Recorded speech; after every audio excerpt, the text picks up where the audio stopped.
போன வீ போன வீடியோல வந்து பார்த்தீங்க அப்படின்னா, நம்ம ஒரு ஃபார்முலாஸ் பார்த்துருப்போம். என்ன ஃபார்முலா அப்பன்னா, population into per capita demand அப்படின்னு சொல்லிட்டு ஒரு ஃபார்முலா பார்த்தோம். அப்ப பெர் கேபிட்டா நம்ம டிமாண்ட மட்டும் நம்ம பார்க்காம வச்சிருந்தோம். அப்ப பாப்புலேஷன கண்டுபிடிக்கிறதுக்கான சம் மெத்தட்ஸ் வந்து நம்ம பார்த்தோம். அப்ப அது மூலியமா பாப்புலேஷன அவங்க அரைவ் பண்ணிக்கிறாங்க. இப்ப பெர் கேபிட்டா டிமாண்டுக்கான ஃபார்முலாஸ் அது சம் ஸ்பெசிஃபிகேஷன்ஸ் வந்து நம்ம கோட் புக்ல குடுத்துருக்காங்க. அது என்ன அப்படின்னு சொல்லி பார்த்தீங்கன்னா, இப்ப என்ன பார்த்தோம்? வாட்டர் டிமாண்ட்ல தானே அந்த ஃபார்முலா பார்த்தோம் எவ்வளோ வேணும்னு. அப்ப அதில பெர் கேபிட்டா டிமாண்ட் பார்க்கணும். இப்ப நம்மளுக்கு எப்படி பிரிக்கிறாங்கன்னா 2 விதமா பிரிக்கிறாங்க. ஹை இன்கம் குரூப்ஸ்ன்னு ஒண்ணு பிரிக்கிறாங்க. இன்னொன்னு லோ இன்கம் குரூப்ஸ்ன்னு பிரிக்கிறாங்க. இப்ப ஹை இன்கம் குரூப்ஸ் அப்பன்னா என்னன்னா, ஒண்ணும் இல்ல. அவங்க டொமஸ்டிக் யூஸ்னா நம்ம ரெகுலரா யூஸ் பண்றது தான். ஒரு 5 இது இருக்கு. என்னென்ன அப்படின்னு பார்த்தீங்கன்னா, டொமஸ்டிக் யூசஸ், இண்டஸ்ட்ரியல் யூசஸ், அதுக்கப்புறம் இண்டஸ்ட்ரியல் அண்ட் கமர்ஷியல், அடுத்து பப்ளிக், தெஃப்ட் அண்ட் லீக்கேஜ்ன்னு சொல்லி நம்ம வந்து 5ஆ பிரிக்கிறோம். இப்போ டொமஸ்டிக் யூசஸ்னா நம்மளோட வீட்ல யூஸ் பண்ற நார்மல் யூசஸ் தான் வந்து டொமஸ்டிக் யூசஸ்ன்னு சொல்லுவோம். இண்டஸ்ட்ரியல்ஸ் அப்பன்னா தெரியும், தொழிற்சாலையில யூஸ் பண்றது வந்து நம்ம இவ்வளோ குடுக்குறோம். ஒரு பர்சன் வந்து இவ்வளது நம்ம அப்படின்னு நம்ம பிரிச்சு நம்மள கோட் வந்து நம்ம வந்து உருவாக்கியிருக்கோம். இப்போ இண்டஸ்ட்ரியல் அண்ட் கமர்ஷியல்னு பார்க்கும்போது 20 லிட்டர் பெர் கேபிட்டா அப்படிங்கிற மாரி வரும். நான் சொல்றேன் இருங்க. இப்போ பப்ளிக்கு, தெஃப்ட், லீக்கேஜ்லயும் சம் இது போகும். இப்போ ஹை இன்கம் பீப்பிளுக்கு எவ்வளோ டொமஸ்டிக் யூசஸ் குடுக்குறாங்க அப்பன்னா 200. இந்த எல்பிசி அப்படின்னா லிட்டர் பெர் கேபிட்டா டிமாண்ட் அப்படின்னு வரும். ஓகேங்களா? இப்போ லிட்டர் பெர் என்ன வருது? பெர் கேபிட்டா டிமாண்ட் அப்படிங்கிறது பெர் டேக்கு எவ்வளோ அப்படிங்கிறத நம்ம குடுக்குறோம். அதே வந்து சில கொஸ்டின்ஸ் வந்து கேட்பாங்க. என்னன்னா எம்எல்டி அப்படின்னு என்னன்னு கேட்பாங்க. மில்லியன் லிட்டர்ஸ் பெர் டேவா வந்து இருக்கும். அதுக்கோட டெஃபினிஷன்ஸு. மேல இருக்கிறது இது வந்து என்னன்னு பார்த்தீங்கன்னா, அது வந்து கொஸ்டின்ஸு. பல ப்ரீவியஸ் இயர் கொஸ்டின்ஸ் நான் எழுதி வச்சிருப்பேன். அது நான் உங்களுக்கு வந்து சொல்றேன். முதல்ல இந்த கான்செப்ட்ட பாருங்க. அதுக்கப்புறம் கொஸ்டின்ஸ் நம்ம பார்க்கலாம். தனியா கொஸ்டின்ஸும் பார்க்கலாம். நான் சைட் பை சைடு எழுதியிருக்க கொஸ்டின்ஸும் சொல்றேன். இப்போ வந்து பார்த்தீங்கன்னா, இந்த எல்பிசி அப்படின்னா என்னது? Litre per capita per day அப்படிங்கிறது தான் வந்து நம்ம எல்பிசி அப்படின்னு சொல்லுவோம். இப்போ டொமஸ்டிக் யூசஸ் எவ்வளோ? இன்கம் பீப்பிளுக்கு வந்து பார்த்தீங்கன்னா 200 லிட்டரு. நம்ம லோ இன்கம் பீப்பிளுக்கு எவ்வளோ அப்பன்னா 135. இது அடிக்கடி வந்து பார்த்தீங்க அப்படின்னா, நம்ம ஏஇ எக்ஸாம்ல ஒரு கொஸ்டின்ஸ் கண்டிப்பா கேட்பாங்க. வாட்டர் சப்ளைன்னு எடுத்துக்கிட்டா அந்த 135 அப்படிங்கிற ஒரு ஆப்ஷன் இல்லாம ஒரு கொஸ்டின்ஸ் வரவே வராது. அவ்வளோ இம்பார்ட்டன்ட் வந்து இந்த கொஸ்டின்ஸ் ரொம்ப இம்பார்ட்டன்ட். ஓகேங்களா? இப்ப அதுக்கப்புறம் இண்டஸ்ட்ரியல் அப்படின்னு சொல்லி பார்க்கும்போது வந்து பார்த்தீங்கன்னா 50, 50 2க்குமே ஒண்ணு தான். அடுத்தது 20 கமர்ஷியல் அண்ட் இண்டஸ்ட்ரியலுக்கு 20. இங்கேயும் லோ இன்கம்க்கும், ஹை இன்கம்க்கும் மீதி எல்லாமே சேமா தான் வரும். பப்ளிக் யூசஸ் அப்பன்னா அந்த public bus stands, uses bus stand, schools இது மாரி பப்ளிக் பொதுவா இருக்கக்கூடிய எல்லா இடத்துக்கும் வந்து 10 லிட்டர் பெர் கேபிட்டா அப்படின்னு குடுக்குறாங்க. அதே தெஃப்ட் அண்ட் லீக்கேஜ்க்கு 55, 55 குடுக்குறாங்க. அப்ப டோட்டலா எவ்வளவு ஹை இன்கம் பீப்பிளுக்கு டோட்டல் வாட்டர் டிமாண்ட்னு கேட்டாங்கன்னா 335. அதே லோ இன்கம் பீப்பிளுக்கு எவ்வளவு டோட்டல் வாட்டர் டிமாண்ட்னு கேட்டாங்கன்னா 270. இது கேட்கறத விட எது கேட்பாங்கன்னா, இந்த 135 டொமஸ்டிக் யூசஸ் எவ்வளோன்னு கேள்வி கேட்பாங்க. அது வந்து 135 தான். 135 ஆன்சர் இருந்தாவே போட்டுறலாம். இந்த 200ங்கிறது வந்து ஹை இன்கம் பீப்பிள் கூட கேட்க மாட்டாங்க. ஆனா 135 அடிக்கடி கொஸ்டின்ஸ் கேட்பாங்க. நம்ம கொஸ்டின்ஸ் பார்க்கும்போது உங்களுக்கு புரியும். ஓகேவா? இப்ப பெர் கேபிட்டா டிமாண்ட் கண்டுபிடிக்கிறது எப்படி அப்படின்னா, இப்ப நம்மளுக்கு எப்படி கண்டுபிடிக்கணும்னா, total consumes in a city per year. நம்மளுக்கு ஒரு ஒரு இப்ப ஒரு சிட்டி இருக்கு. திருச்சி அப்படிங்கிற சிட்டி இருக்குன்னா, திருச்சியில வந்து பார்த்தீங்கன்னா, ஒரு 4,00,000 லிட்டர் வந்து தண்ணி வந்து யூஸ் பண்றாங்க அப்படின்னா, அப்போ ஒரு பர்சனுக்கு எவ்வளோ லிட்டர் நம்ம தண்ணி சப்ளை பண்ணிக்கிட்டு இருக்கோம் அப்படிங்கிறது நம்மளுக்கு தெரியணும். அப்போ எப்படி கண்டுபிடிக்கிறது? Total water consumption in a city per year. ஒரு இயருக்கு அந்த சிட்டிக்கு குடுக்குற தண்ணியோட லிட்டர் எவ்வளவு? சம் லேக்ஸ் ஏதோ ஒண்ணு வந்து வந்துரும். ஓகேங்களா? கீழ வந்து எவ்வளோ பாப்புலேஷன்ஸ் அங்க இருக்கிறாங்க. மொத்தம் ஒரு இயருக்கு எத்தன நம்மளுக்கு டேஸஸ் இருக்கு? 365 டேஸ். அப்ப அப்படி போட்டோம்னா, ஒரு நாளைக்கு எவ்வளோ தண்ணி அவங்க வந்து யூஸ் பண்றாங்க அப்படிங்கிறது நம்மளுக்கு வந்து தெரிஞ்சிரும். ஓகேங்களா? அடுத்து வந்து பார்த்தீங்கன்னா, இப்ப இதுல வந்து எத கொண்டு வந்திருக்கு? எத வந்து குடுக்கலன்னு கேட்பாங்க. இதுல நம்ம எத வந்து சேர்க்கல? ஓகே. அப்ப வந்து என்ன பண்றோம் நம்ப, இதுல வந்து அப்போ ஒரு நாளைக்கு ஒரு பெர்சனுக்கு எவ்வளோ அப்படிங்கிறத நம்மளுக்கு கண்டுபிடிக்க முடியுதா? ஈஸியா கண்டுபிடிக்கலாம். டோட்டல் எவ்வளோ consumption divide by population into எத்தன டேஸ் மொத்தம். ஒரு இயருக்கு வந்து பார்த்தீங்கன்னா 365 டேஸ். அப்போ போடுறது மூலியமா நம்மளுக்கு கிடைச்சிருது. இப்ப இந்த இதுல வந்து நம்ம எத சேர்க்கல அப்படின்னா, ஃபயர் டிமாண்ட சேர்க்கல. ஏன் அப்படின்னா, fire demand is not included in a per capita demand. Because ஏன்னா நாட் யூஸ் ஃபார் டெய்லி. ஏன்னா ஃபயர் அப்படிங்கிறது டெய்லி ஏற்படாது. அதனால நம்ம வந்து ஃபயர் டிமாண்ட வந்து நம்ம எதுல சேர்த்துக்கிறது இல்ல. நம்மளோட பெர் கேபிட்டா டிமாண்ட்ஸ்ல நம்ம வந்து சேர்த்துக்கிறது இல்ல. இது ஒரு கொஸ்டினா கேட்பாங்க. எப்படின்னா இப்போ வந்து பெர் கேபிட்டா டிமாண்ட்ல இன்க்ளூடிங் ஃபயர் டிமாண்ட்னு கேட்டாங்க அப்படின்னா அது இல்ல. ஓகேவா? அது தெரிஞ்சுங்க ஒரு கான்செப்ட். இப்போ ஃபயர் ஹைட்ரன்ட்னு சொல்லுவாங்க. இப்போ சில ஃபாரின் கண்ட்ரீஸ்ல வந்து பார்த்தீங்கன்னா ஃபயர் ஹைட்ரன்ட்னு ஒண்ணு இருக்கும். அது தண்ணி அந்த இடத்துல ஏதாவது ஃபயர் ஏற்பட்டுச்சுன்னா அந்த இடத்துல இருந்து தண்ணிய நம்ம வந்து எடுத்துக்கலாம். அது எவ்வளோ இருக்கும் அப்படின்னு கேட்டீங்க அப்படின்னா வச்சுக்கோங்களேன், பிரஷர் வந்து 100லேருந்து 150 kilo newton per metre square பிரஷர்ல இருக்கணும். அதில எவ்வளோ தண்ணி மினிட்ஸ்க்கு வரும் அப்படின்னா 1100 அப்படிங்கிற மாரி ஒரு டேட்டா ஸ்டாண்டர்ட் புக்லேருந்து நான் எடுத்திருப்பேன். இது மாரி சம் டேட்டாஸ் அங்கங்க எடுத்து வச்சிருப்பேன். இது மாதிரி நான் எக்ஸ்ட்ரா பாயிண்ட்ஸ் இருந்தாலும் சொல்கிறேன் அது என்னன்னு. ஆனால் இந்த டாப்பிக்கோட அது வரல, அது எக்ஸ்ட்ரா பாயிண்ட் தான். இது நம்ம வந்து ஃபுல் அண்ட் ஃபுல் வந்து கன்ஸ்ட்ரக்ஷன் மெட்டீரியல் பார்க்கும்போது இந்த ஃபயர் ஹைட்ரண்ட்னா என்ன, அதுக்கு எவ்வளோ ப்ரெஷரு, அதில் என்னென்ன மாடல் இருக்குது, அதோட பைப்போட டயாமீட்டர் எல்லாமே நம்ம ஃபுல்லாக டீட்டெயிலாக பார்ப்போம். இப்போக்கி சும்மா மைண்டில் வச்சுக்கோங்க ஓகேங்களா. இப்போ நீங்களே பாருங்களேன், இதில் எப்படி கொஸ்டின் டிஎன்பிஎஸ்சியில் கேட்டிருக்காங்கன்னா, ஹாஸ்பிட்டல் வித் மோர் தென் 100 பெட்ஸாக இருந்துச்சு அப்படின்னா பர் கேபிட்டல் டிமாண்ட் எவ்வளோ சப்ளை பண்ணும் அப்படின்னா நம்ம ஒரு ஆளுக்கு 450 லிட்டர் பர் கேபிட்டல் டிமாண்ட் அப்படிங்கிறத வந்து ஒரு பர்சனுக்கு வந்து சப்ளை பண்ணும் அப்படிங்கிறத வந்து சொல்கிறாங்க. ஒரு ஹாஸ்பிட்டலுக்கு வந்து பண்ணும்போது இவ்வளோ பண்ணணும். இது ஒரு கொஸ்டினாக கேட்டிருக்காங்க. இது வந்து டிஃப்ரெண்ட்டாக இருக்குது, நம்ம படித்த டேட்டாவோட டிஃப்ரெண்ட்டாக இருக்கனால தான் நான் மேலே எழுதி வச்சுருக்கேன். இதை நோட் பண்ணிக்கோங்க ஓகேவா. இப்போ அடுத்தது ஃபேக்டர்ஸ், இல்லை ஃபேக்டர்ஸ் வந்து எதை அஃபெக்ட் பண்ணுது அப்படின்னா இந்த பர் கேபிட்டல் டிமாண்ட் வந்து அஃபெக்ட் பண்ணுது. அப்போ எதெல்லாம் பர் கேபிட்டல் டிமாண்டை அஃபெக்ட் பண்ணுதுன்னா நீங்களே பாருங்களேன். இப்போ சைஸ் ஆஃப் சிட்டியை பொறுத்து வந்து பர் கேபிட்டல் டிமாண்ட் அப்படிங்கிறது மாறும். எப்படி மாறும் அப்படின்னா லார்ஜ் சிட்டிஸாக இருக்க பர் கேபிட்டல் டிமாண்ட் நம்மளுக்கு என்னாகும், அதிகமாகும். இப்போ பெரிய ஆளாக இருந்தால் அதிக சாப்பாடு சாப்பிடுவாங்க அப்படிங்கிற மாதிரி பர் கேபிட்டல் டிமாண்ட் வந்து அதிகமாகிக்கிட்டே போகும். இப்போ சீசனை பொறுத்து மாறும். இதே மாதிரி சீசனை பொறுத்த மாதிரி இப்போ சம்மராக இருந்துச்சுன்னா தண்ணி நம்ம குடிக்கிற கன்சம்ஷன் அதிகமாக இருக்கும். அப்போ பர் கேபிட்டல் டிமாண்டும் அதிகமாக இருக்கும். அப்போ வின்டரை பொறுத்து வந்து பார்த்திங்கன்னா தண்ணி கம்மியாக குடிப்போம். அப்போ பர் கேபிட்டல் டிமாண்ட் கம்மியாக இருக்கும். அதே தான் இப்போ வந்து ஹாப்பிடேஷன் ஆஃப் பீப்புள் அப்படிங்கும்போது ஹை இன்கம் பீப்புளாக இருக்காங்க அப்படின்னா அவங்க வந்து பார்த்திங்கன்னா தண்ணி அதிகமாக யூஸ் பண்ணுவாங்க. ஏன் அப்படின்னா அவங்க வீட்டு பாத்ரூமில் ஃப்ளஷ் சிஸ்டம் இருக்கும். அப்போ ஃப்ளஷ் பண்ணுறதுக்கு தண்ணி அதிகமாக யூஸ் பண்ணுவாங்க. லோ இன்கம் பீப்புள் வந்து பர் கேபிட்டல் டிமாண்ட் கம்மியாக இருக்கும் ஓகேங்களா. அப்போ இதை வச்சு மேட்ச் த ஃபாலோயிங் கேட்பாங்க. அடுத்தது குவாலிட்டி ஆஃப் வாட்டர் அப்படின்னு பார்க்கும்பொழுது நல்ல தண்ணி நம்ம கொடுக்கும்போது வாட்டர் கன்சம்ஷன் பண்ணுறது அதிகமாக இருக்கும். பேட் குவாலிட்டியாக தண்ணி இருந்துச்சு அப்படின்னா இப்போ குளோரின்லாம் நம்ம போட்டு தண்ணியை கலந்து கொடுக்கும்போது அவங்க குடிக்கிற தண்ணிங்கிறது பர் கேபிட்டல் டிமாண்ட் கம்மியாக இருக்கும். காஸ்ட் ஆஃப் வாட்டர் அதிகமாக நம்ம வந்து பர் கேபிட்டல் டிமாண்ட் வந்து குறையும். அதே மெத்தட் ஆஃப் சார்ஜிங்கை பொறுத்திருக்கு. Fixed system. இப்போ நீ எவ்வளோ வேணுமோ தண்ணி குடிச்சிக்கலாம், நான் வெறும் மாதத்துக்கு 600 ரூபா அப்படின்னா அப்போ வந்து அவங்க பர் கேபிட்டல் டிமாண்ட் அதிகமாக யூஸ் பண்ணுவாங்க.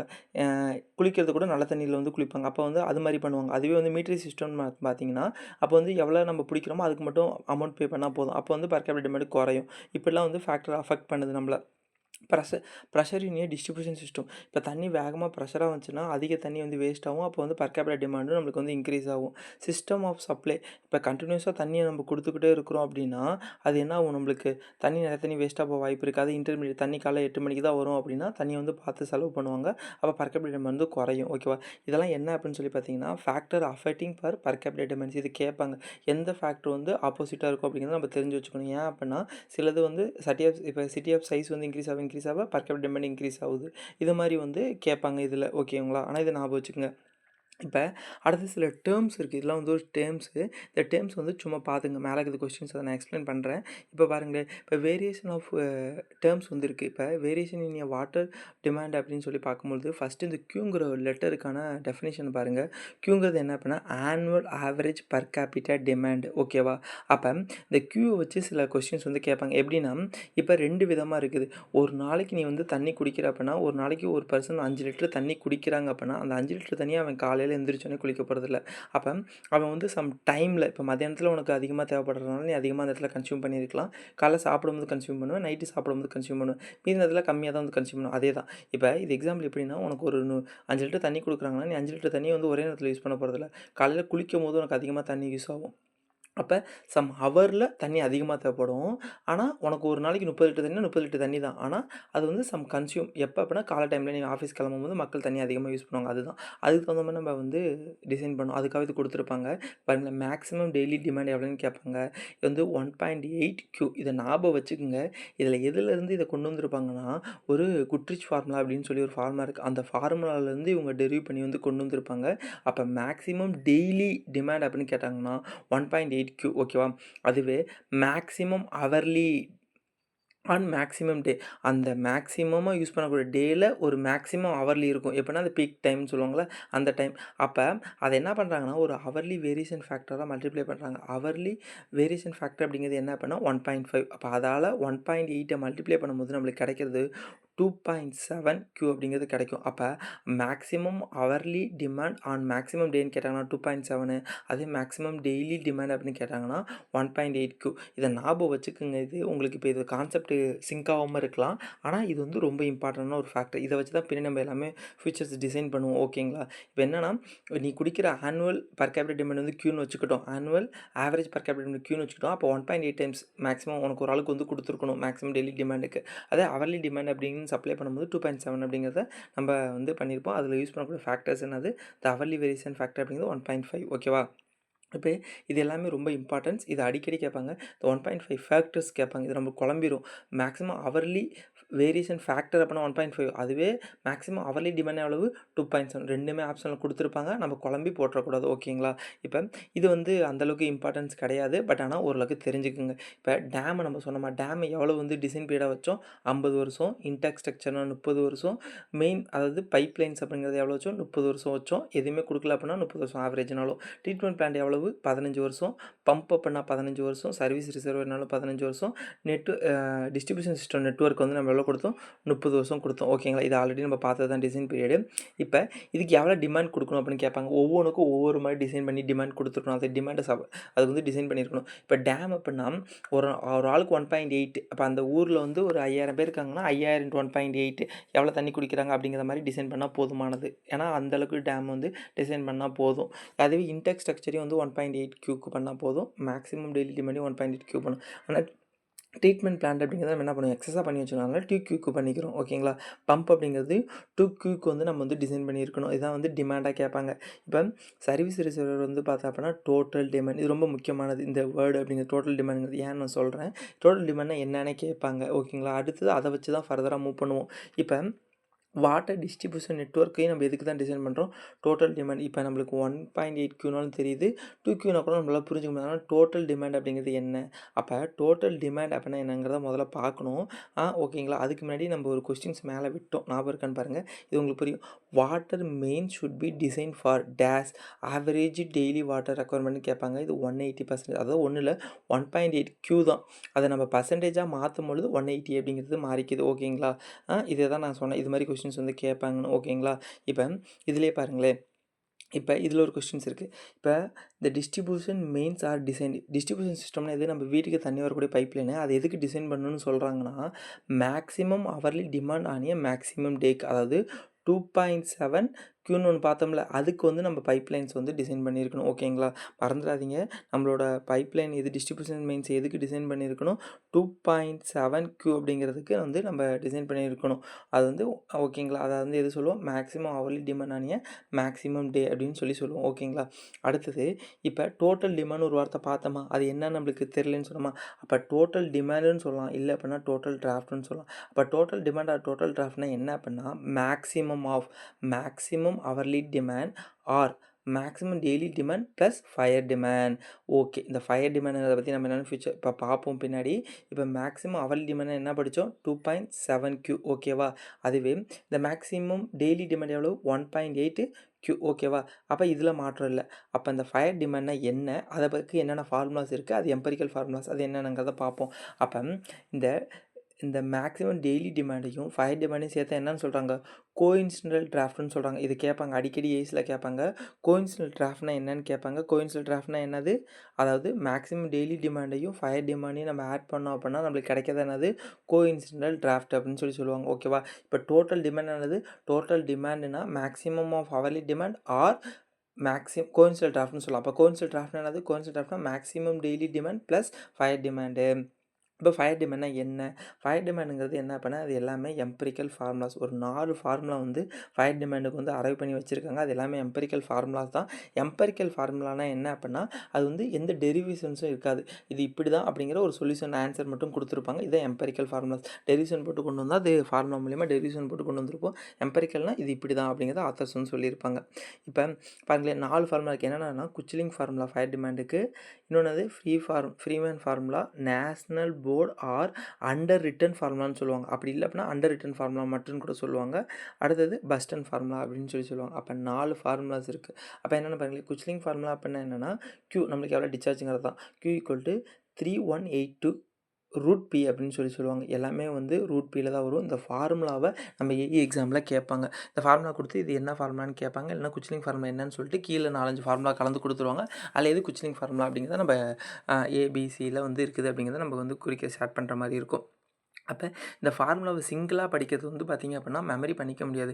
3182 அப்படின்னா மறந்து போயிடும். அப்போ 3182 அப்படி ஞாபகம் வச்சுக்கலாம். இது இல்லைனா 2 நம்பராக 3182 ரூட் பி இப்படி ஞாபகம் வச்சுக்கோங்க. அப்போ சேர்த்து படிக்கும்போது நம்மளுக்கு ஈஸியாக மெமரியாக இருக்கும். இது சும்மா ஷார்ட்கட். உங்களுக்கு பிடிச்சிருந்துச்சுன்னா ஃபாலோ பண்ணுங்கள். இல்லை அப்படின்னா உங்களுக்கு எந்த ஸ்டைல் வருதோ அதில் ஃபாலோ பண்ணிக்கோங்க. இப்போ ஃப்ரீ ஃபேன் ஃபார்முலா அப்படிங்கிறது வந்து பார்த்திங்க அப்படின்னா 1136 ப்ராக்கெட்டில் P/5 + 10 இப்படியும் இருக்குது. ஆர் அப்படி இல்லைனா கீழே 5க்கு பதிலாக 10 வந்திருக்கும் இன்ஸ்டண்ட்டாக. அப்போ Q = 1136 P/10 + 10 அப்படின்னு சொல்லுவாங்க. ஏன் அப்படின்னா ஒரு வாட்டி ஏஐ எக்ஸாமில் 5க்கு பதிலாக 10 கொடுத்துட்டாங்க. 5 ஆப்ஷனே இல்லை. அதனால இந்த ஆப்ஷன் நம்ம படிக்கிறோம். ஓகேங்களா? அப்போ ஃப்ரீ ஃபண்ட் ஃபார்முலா என்னது? 1136 ப்ராக்கெட்டில் P/5 + 10. இது வந்து ஞாபகம் வச்சுக்கோங்க. அடுத்து நேஷனல் போர்டு ஃபார்முலான்னு சொல்லுவாங்க. இல்லை அப்படின்னா அண்டர் ரிட்டன் ஃபார்முலா அப்படின்னு சொல்லுவாங்க. இது ரொம்ப ரொம்ப முக்கியமான ஃபார்முலா. அடிக்கடி கேட்பாங்க. சில சம்ஸ் கூட வந்து டஃப்பாக கேட்கணும் அப்படின்னா இதை வச்சு சம் கூட கேட்பாங்க. ஈஸியான சம்ஸாக நான் சொல்கிறேன். இப்போ க்யூங்கிறது என்ன நம்ம கண்டுபிடிக்கிறோம்ல. அப்போ 46 4637 √P ப்ராக்கெட்டில் 1 - ஆஃப் 0.01 √P அப்படின்னு சொல்லி நம்ம பார்ப்போம். ஓகேங்களா? இப்போ இந்த அடுத்து வந்து பஸ்டன் ஃபார்முலா. பஸ்டன் ஃபார்முலானா 5663 √P அப்படின்னு சொல்லுவோம். இந்த P இப்போ ஒரு சம் கேட்குறாங்கன்னா இந்த P எல்லாம் எதில் சப்ஸ்டியூட் பண்ணோம் அப்படின்னா இன் டெர்ம்ஸ் ஆஃப் 1000 சப்போஸ் உனக்கு வந்து உனக்கு 1,00,000 கொடுக்குறாங்க அப்படின்னா 1,00,000 கொடுத்தாங்க அப்படின்னா நம்ம என்ன பண்ணிக்கணும், அதை வந்து 1000 இன் டெர்ம்ஸ் ஆஃப் 1000 சப்ஸ்டியூட் பண்ணணும். அப்போ என்ன பண்ணணும், 100ன்னு தான் நம்ம எடுத்துக்கணும். அப்போ 3 0 கட் பண்ணி அது வந்து உங்களுக்கு ஷார்ட்கட்டாக சொல்கிறது. அப்போ நம்ம 1000 இன் டெர்ம்ஸ் ஆஃப் 1000ல் போடும்போது நம்மளுக்கு வந்து 1,00,000 வந்து நம்ம எவ்வளோன்னு போடுவோம், 100ன்னு சொல்லி இந்த Pக்கு பதிலாக சப்ஸ்டியூட் பண்ணணும். இன் டெர்ம்ஸ் ஆஃப் 1000 சப்ஸ்டியூட் பண்ணி ரொம்ப ரொம்ப முக்கியமானது. இப்போ இதில் வந்து பார்த்திங்க அப்படின்னா ஒரு பீக் ஃபேக்டர் அப்படிங்கிற ஒரு ஃபார்முலா வரும். இது அடிக்கடி எஸ்எஸ்சியில் கேட்பாங்க. நம்ம டிஎன்பிசியில் இல்லை. கான்ட்ரிபியூட் பாப்புலேஷனை பொறுத்து அந்த பீக் ஃபேக்டருங்கிறது மாறும்.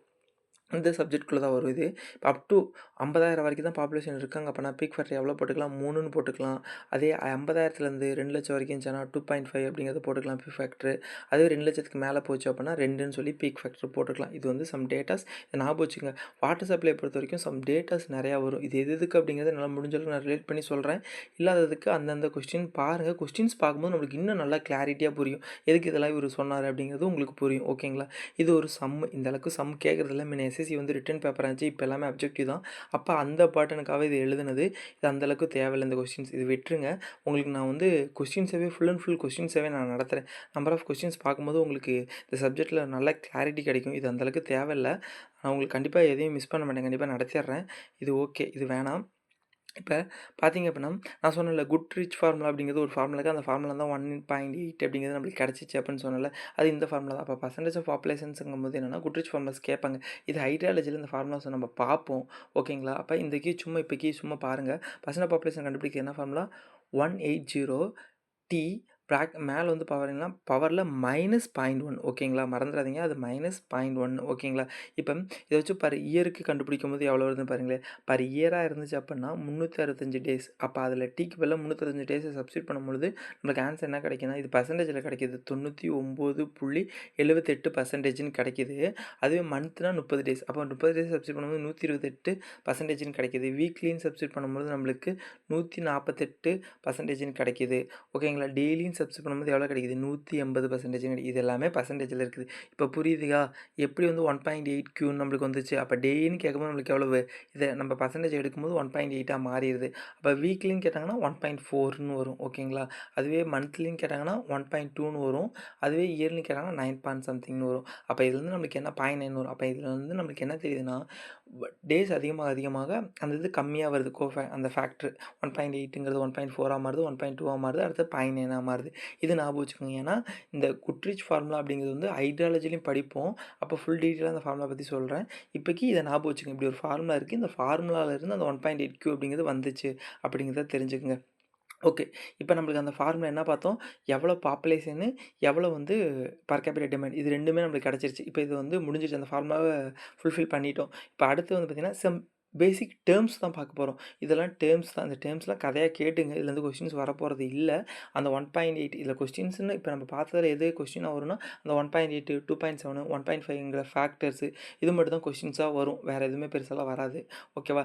இப்போ இந்த சோர்ஸ் ஆஃப் வாட்டர் அப்படிங்கிறது 2 விதமான சோர்ஸ் இருக்குது. நம்மளுக்கு சோர்ஸ் அப்படிங்கிறது 2 இருக்குது. ஒன்று என்னது சர்ஃபேஸ் சோர்ஸ்னு மெயினாக பிரிக்கலாம். இன்னொன்று சப்சர்ஃபேஸ் சோர்ஸ் அப்படின்னு சொல்லி பிரிக்கலாம். அப்போ சப்சர்ஃபேஸ் சோர்ஸ்னால் என்ன, சர்ஃபேஸ் சோர்ஸ்னால் இது தண்ணி மேலே இருக்குது. இப்போ எக்ஸாம்பிள் பார்க்கும்போது உங்களுக்கே பிடிச்ச ரிவர், லேக்கு, பாண்ட், சி இது எல்லாமே வந்து நம்மளோட கிரவுண்டுக்கு மேலே சர்ஃபேஸ்க்கு மேலே இருக்கிறனால சர்ஃபேஸ் வாட்டர்னு பிரிக்கிறோம். சப்சர்ஃபேஸ் வாட்டர் அப்படிங்கிறது ஸ்ப்ரிங் அப்படின்னா ஊற்று, சுனை, நீர் அப்படின்னு சொல்லுவோம். அதுவே 2வது என்னது இன்ஃபில்ட்ரேஷன் கேலரி. இன்ஃபில்ட்ரேஷன் கேலரினா என்னன்னா, இந்த ஆத்து ஓரத்தில இருக்கவங்க பார்த்தீங்கன்னா தெரியும். ஒரு டேங்க் மாரி கட்டி, கட்டி உள்ளுக்க மண்ணுக்குள்ள இறக்கி வச்சிருந்திருப்பாங்க. இதான் இன்ஃபில்ட்ரேஷன் கேலரி. இதுல இன்ஃபில்ட்ரேஷன் கேலரி, இன்ஃபில்ட்ரேஷன் வெல்லுன்னு இருக்கு. தண்ணி எது மூலியமா உள்ளுக்கு இன்ஃபில்டர் ஆகி உள்ளுக்கு போதோ, அதாச்சும் இன்ஃபில்ட்ரேஷன் கேலரி, இன்ஃபில்ட்ரேஷன் வெல்லுன்னு சொல்லுவோம். அத ஃபுல்லாவே டயகிராம் போட்டு நான் எக்ஸ்பிளைன் பண்ணியிருக்கேன் பின்னாடி.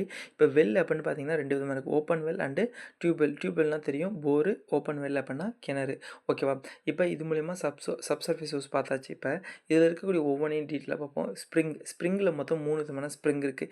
என்னது gravity spring, surface spring, artesian ஸ்ப்ரிங்குன்னு இருக்குது. அப்போ கிராவிட்டி ஸ்ப்ரிங் அப்படின்னா என்னென்னா, ஒரு தண்ணி இருக்குல்ல, நம்மளுக்கு தண்ணி எங்கேயாவது மழை பெஞ்சு வர தண்ணி அதுவாக ஓடி வந்து ஒரு இடத்துல என்ன பண்ணும், பாண்டுங்கிற குளத்துல தேங்கி தண்ணி நின்றுச்சுன்னா அது வந்து என்ன சொல்கிறாங்க, நம்மளுக்கு கிராவிட்டி ஸ்ப்ரிங்குன்னு சொல்கிறாங்க. அதுவே இன்னொன்று என்ன பார்த்தோம், சர்ஃபேஸ் ஸ்ப்ரிங். சர்ஃபேஸ் ஸ்ப்ரிங்னா தண்ணி வந்து தேங்கி நிற்கிறதுக்கு ஒரு பாண்டு இருக்காது. ஆர்டிஃபிஷியலாக ஒரு வாலை நம்ம வந்து பில்ட் பண்ணியிருப்போம்.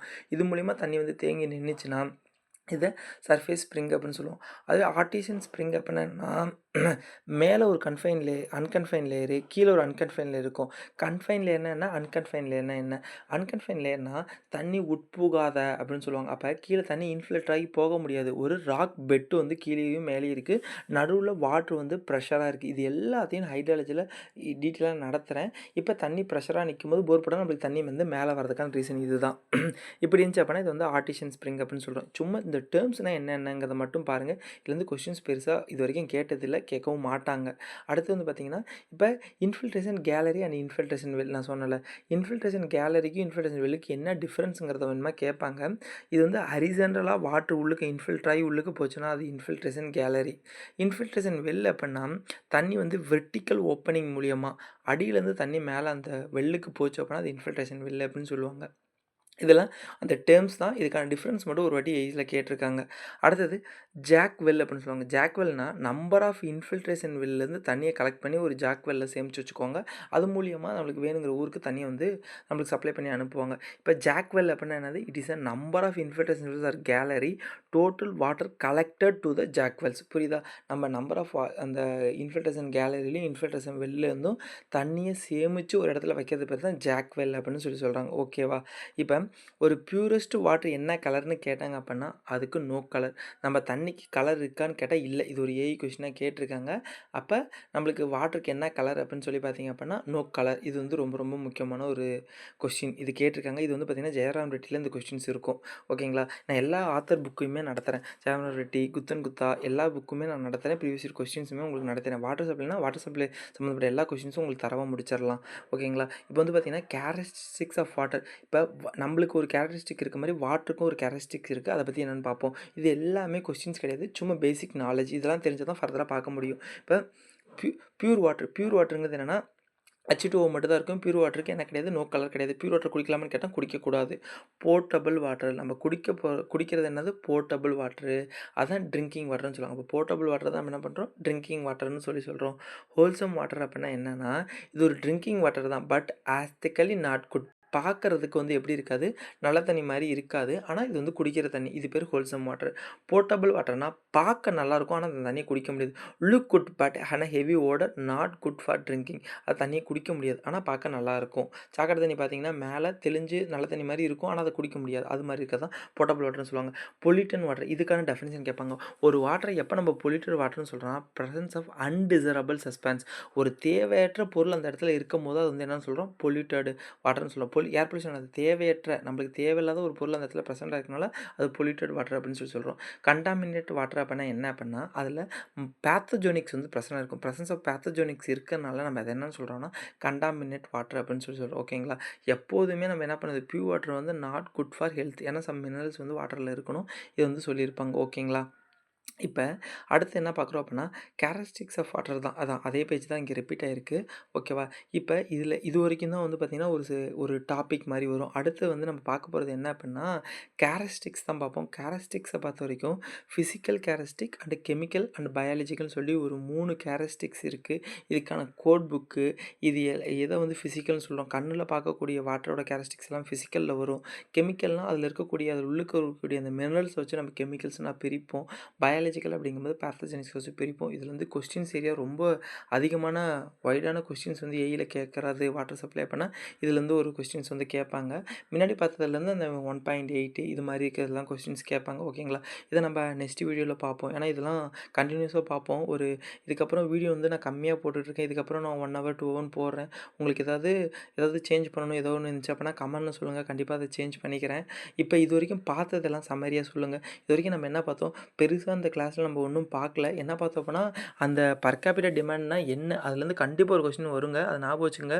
அது எவ்வளவு? 135 லிட்டரு. லோ இன்கம் பீப்பிளுக்கு இது வந்து கேட்பாங்க. இது வந்து எவ்வளவு கேட்டாங்கன்னா 135 எல்சிடிபி. எல்சிடி என்னது பாரு லிட்டர் பெர் கேபிட்டா டிமாண்ட். ஓகேங்களா? அப்போ 135 லிட்டருங்கிறது ரொம்ப முக்கியம். லோ இன்கம் பீப்பிளுக்கு எவ்வளோ, ஹை இன்கம் பீப்பிளுக்கு டோட்டல் டிமாண்ட் எவ்வளோன்னு பார்த்துக்கங்க. ஓகேங்களா? 270 இது எவ்வளவு? 335 இது ஞாபகம் வச்சுக்கோங்க. அடுத்தது வேற என்ன முக்கியமானது பார்த்தோம் இதில. அதுக்கப்புறமேட்டுக்கு அதுக்கு அந்த சில பேசிக் டெர்ம்ஸ் பார்த்தோம். சர்ஃபேஸஸ், சப்சர்ஃபேஸ் வாட்டர் அது பார்த்தோம். அதுக்கப்புறம் மீதி எல்லாமே தேவையில்லாதது தான். அதுக்கப்புறம் இந்த டைப் ஆஃப் வாட்டர்ஸ் என்னென்ன இருக்குது அப்படிங்கிறத நம்ம பார்த்தோம். ஓகேங்களா? இதுதான் நம்ம இன்னைக்கு இந்த கிளாஸில் பார்த்தோம். இதுலேருந்து பெஸ்ட்டாக கொஸ்டின் கேட்குறது அப்படிங்கிறது ஒன்றும் இல்ல. அந்த கேட்டா வந்து இந்த டேர்ம்ஸ்லாம் சும்மா தான். 1.8 அந்த 2.7 அந்த குட்ரிச் ஃபார்முலாஸ் இது. அதுக்கப்புறம் ஃபயர் டிமாண்ட்னா என்ன? இது மெயினா கேட்பாங்க. அடுத்து கோவின்சிடல் டிராஃப்ட்னா என்ன? இது ஒரு கொஸ்டினா கேட்டிருக்காங்க. இது வந்து ரொம்ப ரொம்ப முக்கியமானது. அதுக்கப்புறம் வேரியேஷன் ஃபேக்டர் அந்த 1.5 அந்த ஃபேக்டர் ரொம்ப முக்கியமானது. 2.7 1.8 இது எல்லாமே வந்து ரொம்ப முக்கியமானது. ஃபயர் டிமாண்டுக்கான நார் ஃபார்முலாஸ், குச்லிங் ஃபார்முலா, பஸ்டன் ஃபார்முலா இது எல்லாமே வந்து ரொம்ப முக்கியமான ஒரு ஃபார்முலாஸ். இந்த ஃபார்முலாஸ் அப்படியே கேட்பாங்க. இது மட்டும் தான் வந்து இந்த இந்த கிளாஸ்ல ரொம்ப முக்கியமானது. இதுக்கப்புறமேட்டுக்கு நம்ம ஃபுல் அண்ட் ஃபுல்லா உட்காந்து அந்த கேரக்டரிஸ்டிக்ஸை ஃபுல்லா முடிச்சிடலாம். ஓகேவா?